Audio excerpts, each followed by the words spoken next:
Chairman P T I اور شاہ محمود قریشی پر cipher case میں لگی چارج شیٹ منظر عام پہ آ گئی ہے۔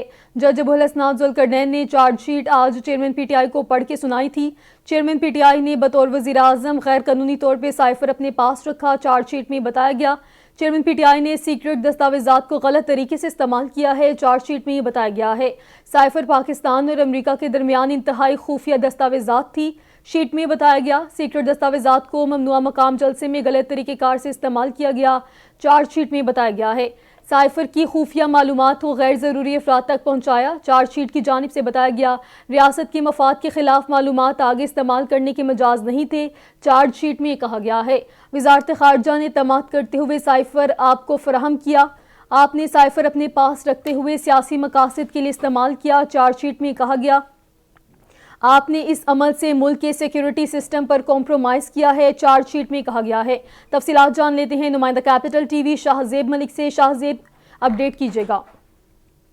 سائفر کیس سے متعلق آفیشیل سیکرٹ ایکٹ کی عدالت میں چیئرمین پی ٹی آئی اور شاہ محمود قریشی کی سائفر کیس میں لگی چارج شیٹ منظر عام پر آئی ہے اور جج ابو الحسنات ذوالقرنین نے آج چیئرمین پی ٹی آئی کی چارج شیٹ کو پڑھ کر بھی سنائی تھی، جس پر کہا کہ چیئرمین پی ٹی آئی نے بطور وزیر اعظم غیر قانونی سائفر اپنے پاس رکھا اور چیئرمین پی ٹی آئی نے سیکرٹ دستاویزات کا غلط استعمال کیا ہے اور سائفر پاکستان اور امریکہ کے درمیان انتہائی خفیہ دستاویز اور سیکرٹ دستاویز کی ممنوعہ مقام جلسے پہ غلط طریقہ کار سے استعمال کیا گیا۔ مزید کہا کہ سائفر کی خفیہ معلومات کو غیر ضروری افراد تک پہنچایا اور ریاست کے مفاد کے خلاف معلومات آگے استعمال کرنے کے مجاز نہیں تھے اور وزارت خارجہ نے اعتماد کرتے ہوئے سائفر آپ کو فراہم کیا۔ آپ نے سائفر اپنے پاس رکھے ہوئے سیاسی مقاصد کے لیے استعمال کیا۔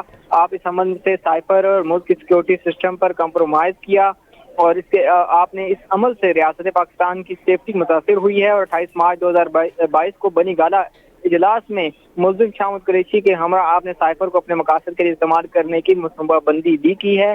آپ نے بدنیتی کی بنیاد پر سائفر اپنے حق میں استعمال کرتے ہوئے قومی سلامتی کو خطرے میں ڈالا ہے اور وزارت خارجہ کی طرف سے سائفر آپ کو بھیجا گیا، آپ نے پاس رکھا اور واپس نہیں بھیجا۔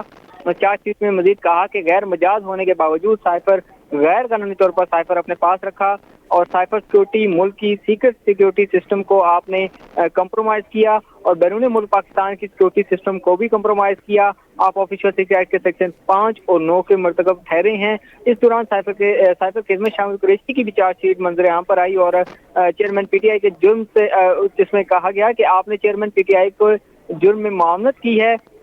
جس طرح چیئرمین پی ٹی آئی نے جرم کیا آپ بھی شریک جرم ٹھہرے ہیں اور آفیشیل سیکرٹ ایکٹ کے سیکشن 5 اور 9 کے مرتبہ ٹھہرے ہیں۔ یہ دونوں چارج شیٹیں عدالت میں پڑھ کر سنائی گئی۔ جی ٹھیک ہے شاہ زیب ملک، آپ کا شکریہ، آپ نے آگاہ کیا۔